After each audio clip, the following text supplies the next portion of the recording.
Hello friends, education मस्ती में आप सभी का स्वागत है। और आज हम लोग देखने जा रहे हैं क्वेश्चन नंबर 30, जिसमें कहा जा रहा है कि यदि बहुपद a square plus 9 into x square plus 13x plus 6a का एक शून्यक दूसरे का व्युत्क्रम है तो ए का मान ज्ञात करें। px हमको क्या दिया हुआ है, पहले हम लोग इस चीज को लिख लेते हैं। px इज इक्वल टू है मेरा a square plus 9 into x square plus 13x plus 6a।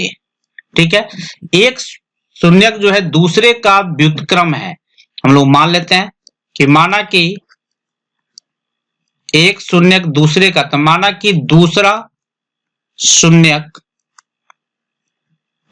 शून्यक को हम लोग मान लेते हैं, क्या मान ले, अल्फा मान लेते हैं। तो पहला शून्यक मेरा क्या हो जाएगा, पहला शून्यक जो होगा मेरा व्युत्क्रम है तो 1/अल्फा हो जाएगा। ठीक है, अब यहाँ पे देखिए हम लोग क्या कर लेते हैं, शून्यकों का गुणनफल का फॉर्मूला लगा देते हैं। यानी हम लोग जो भी फॉर्मूला यूज करेंगे, अल्फा इंटू बीटा का फॉर्मूला यूज करेंगे, जो मेरा होता है C/A होता है। इस फॉर्मूला का हम लोग अभी यूज कर रहे हैं। तो अब देखिए यहाँ पे अल्फा का मान क्या है मेरा, अल्फा का मान ऑलरेडी हम अल्फा ही माने हैं। अल्फा इंटू बीटा का मान हमने क्या माना, 1/अल्फा माना, इज इक्वल टू सी का मान आपको यहां से लेना है। तो देखिए सी का मान यहाँ क्लियर है 6a, यहां हमने लिखा 6a बट्टा ए का मान भी यहाँ पर क्लियर है, ए स्क्वायर प्लस 9 है। चलिए इस चीज को हम लोग लिख लेते हैं, ए स्क्वायर प्लस 9। अल्फा से अल्फा मेरा यहाँ पर कैंसिल होगा। देखिए यहाँ पे अल्फा से अल्फा मेरा कैंसिल हुआ, क्या बच गया मेरे पास, यहाँ मेरे पास बचा क्या चीज कि 1 इज इक्वल टू 6a बट्टा a square plus 9। Cross multiplication करेंगे हमको मिलेगा a square plus 9 is equal to 6a।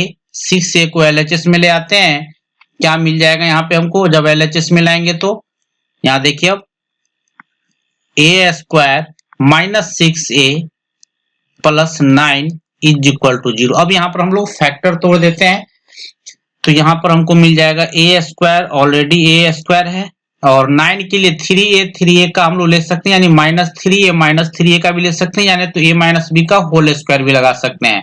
हम लोग सिंपल ले लेते हैं, minus 3a plus 9 is equal to 0। इस दोनों में अब कॉमन ले लेते हैं और फिर इस दोनों में कॉमन ले लेते हैं। क्या हमको मिल जाएगा यहाँ पे a into a minus 3 into a minus 3 is equal to 0। इसके आगे क्या होगा, अब देखिए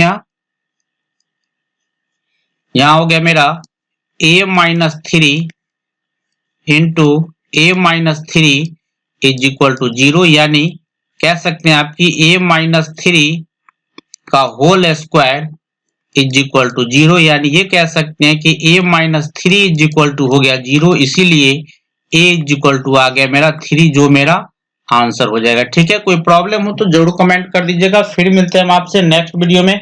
धन्यवाद।